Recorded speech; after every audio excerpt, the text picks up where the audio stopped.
Sveiki and welcome back to your Irregular Latvian lesson. A while back we talked about the most popular pet in Latvia, suns, the dog. Today time has come to talk about the smaller, cuter and in some cases fluffier fur ball. Let's go!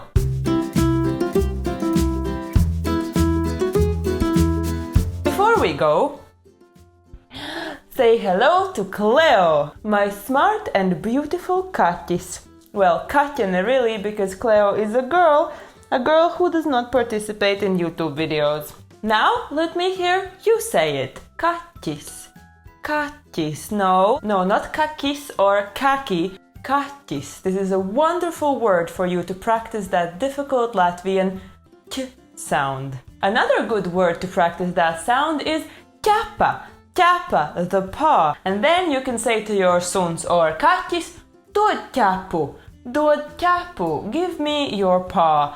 Dod ķepu, Cleo. Yes, good girl. Dod ķepu, dod ķepu. If you cannot master the difficult ch sound, don't worry. You can always use the Latgalian word for cat, kaķis, kaķis.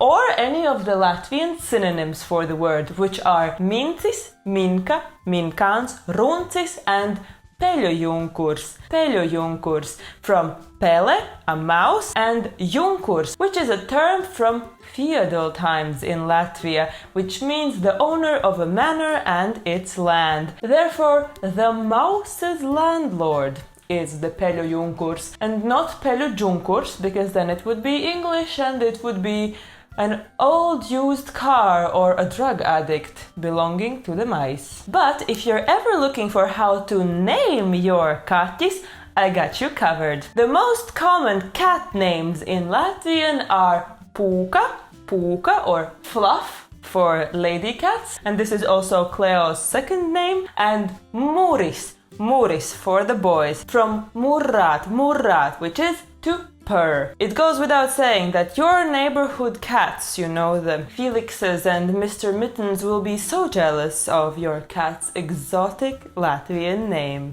puka or muris. But murrāt is not the only sound your cat makes. They also ņaudēt, ņaudēt, they meow. And the most prominent word in the Latvian cat's vocabulary is meow meow instead of meow. But if somebody ever tells you to pārstāj ņaudēt, to stop meowing, first check if you're not growing a tail, and second, enough already with the whining and the complaining, because Latvians cannot stand it, neither from the cat or from you.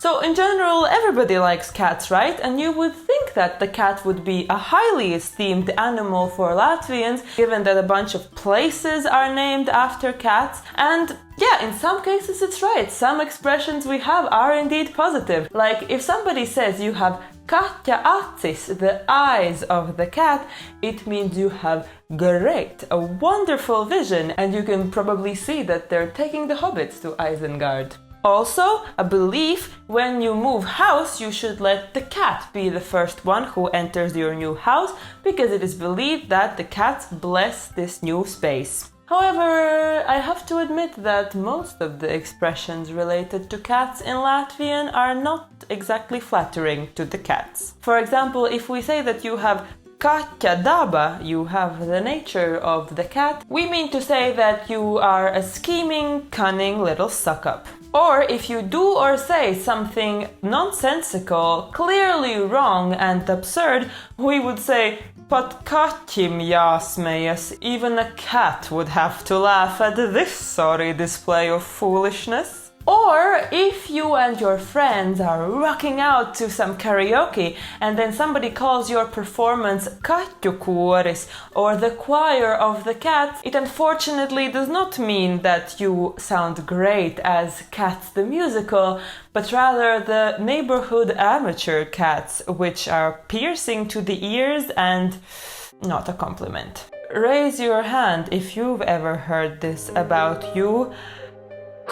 I am so sorry, Lana Del Rey. I butchered her song in karaoke once with Anna, so I was not alone, but You know, they also say kaķim zem astes, which means under the cat's tail, and it is a very popular expression to designate something useless, valueless, to be forgotten and never to be spoken again. And it is safe to say my performance of Lana Del Rey's song was kaķim zem astes. And also we say tik cik kaķis var aiznest uz astes. If it is something that a cat can carry away on its tail, it is too little. Not worth mentioning, so put it away and forget it. Next, some of Latvian kaķis related expressions are universal and known throughout the world. Pirkt kaķi maisā, to buy a cat in a bag. Everybody knows that is a bad business decision. Or plēšas kā kaķis ar suni. They're fighting like a cat and a dog. A universal expression for unharmonious cohabitation. Baidās kā kaķis no ūdens. Like a cat who's afraid of water. Even though they might not originally be ours, I am glad that these expressions also feel native to me. It means that at least in cat-related things, Latvia is up there with the culture of the world. But then some expressions Latvians have are a bit different.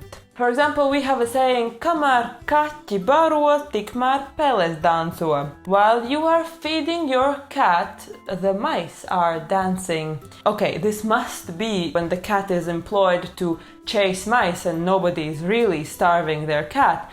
But then we have sūtīt kaķēnu jūras skolā, to send your kitten to maritime school. And there's even a song by Brainstorm, the most famous Latvian band, Kaķēns, kurš atteicās no jūras skolas, the kitten who refused to go to maritime school. What could this mean? Is this some kind of reference to a children's tale of kittens who will learn to be sailors? No, this is drowning kittens, which used to be so widely practiced in Latvia that this expression exists. Along with pirmie kucēni or kaķēni jāslīcina. The way we say that it's okay to fail at your first attempt when doing something, but literally this means you have to drown always the first kittens and puppies. You know, with expressions like these, I think if cats ever did take over the world, Latvia might just be the first place they wipe off the face of the earth. But fortunately that hasn't happened, nor do we expect it to, because we have a saying, kaķa lāsti debesīs nekāpj. The cat's curses do not rise to the sky, or in other words, these threats and evil wishes have no way of harming us and they are completely powerless, so to be ignored. But at the same time, we have a lot of beliefs and superstitions related to cats. For example, a lot of them related to cats meowing, which is either a sign of misfortune coming to the household or bad weather. And some other beliefs seem to be double standards between cats and dogs, because a cat bite means 3 times 9 misfortunes will fall upon you, while a dog bite means the opposite, 3 times 9 fortunes.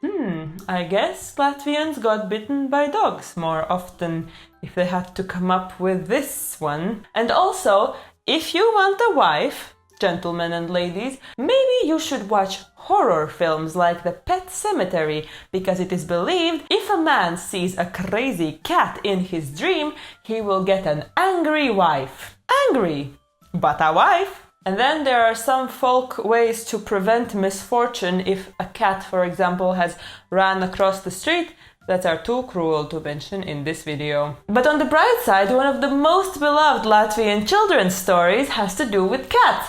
Kaķīša dzirnavas, The Kitty's Watermill by Kārlis Skalbe. It is a story of a dad cat who owned a mill, but he pledged it in order to secure dowries for his daughters who are getting married. After the weddings, the dad could not pay back the money he borrowed and he lost his mill. So the now homeless cat went into the wide world where a series of unfortunate events and some abuse befell him, but ultimately he ended up in a castle where a slightly depressed king heard his story and decided to take revenge on the cat's abusers. But in reply to this proposition, the cat said, in my opinion, the most important phrase of the book. Kāpēc vairot sāpes? Lai labāk vairojas prieks. Why should we breed more pain?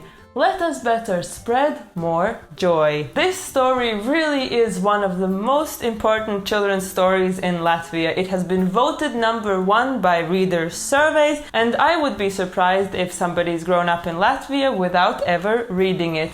And you might also be interested to know that there is an hour-long cartoon version of this story available on YouTube. So I linked it in the description of this video in case you are interested. But I do have to say that now, rereading this story after a couple of years, I find myself a little bit confused about the values and the lessons that we can learn from this story. Let me know if you feel the same way or not, and if you've read the story recently or a while back. I would love to know what you think. Un nu viss! If you would like to hear a little bit of Kaķīša Dzirnavas with translation and some grammar points that I've pulled out, head over to my Patreon where I have prepared a special lesson to go along with this video and to elevate your Latvian today. Patreons, thank you so much for supporting my channel, I really appreciate it. And thank you for watching my video. Let me know in the comments what you think. I look forward to reading all of your submissions and exchanging with you. But until the next video, I will see you soon maybe.